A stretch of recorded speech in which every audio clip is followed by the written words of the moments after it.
Laymen's evangelical fellowship స్థాపకులు కీర్తిశేషులు ఎన్ దానియేల్ గారు 1955వ సంవత్సరం మార్చి 9వ తేదీన చేసిన ప్రసంగం. యోహాను సువార్త 20వ అధ్యాయం 11వ వచనంలో, అయితే మరియ సమాధి బయట నిలిచి ఏడ్చుచుండెను. ఆమె ఏడ్చుచు సమాధిలో వంగి చూడగా, దేవదూతలు మరియతో, నీవెందుకు ఏడ్చున్నావు అని అడిగారు. ఆనందించవలసిన సమయాన ఆమె ఏడ్చూ ఉన్నది. మనము కూడా కొన్నిసార్లు నవ్వవలసినప్పుడు ఏడుస్తుంటాము, మరియు ఏడవలసి వచ్చినప్పుడు నవ్వుతుంటాము.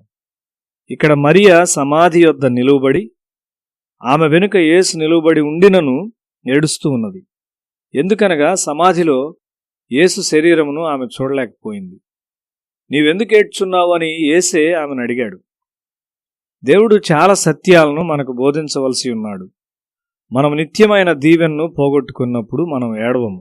అయితే ఒక క్షణికమైన లేక భూ సంబంధమైన దీవెన పోగొట్టుకున్నప్పుడు మనం ఏడుస్తాము.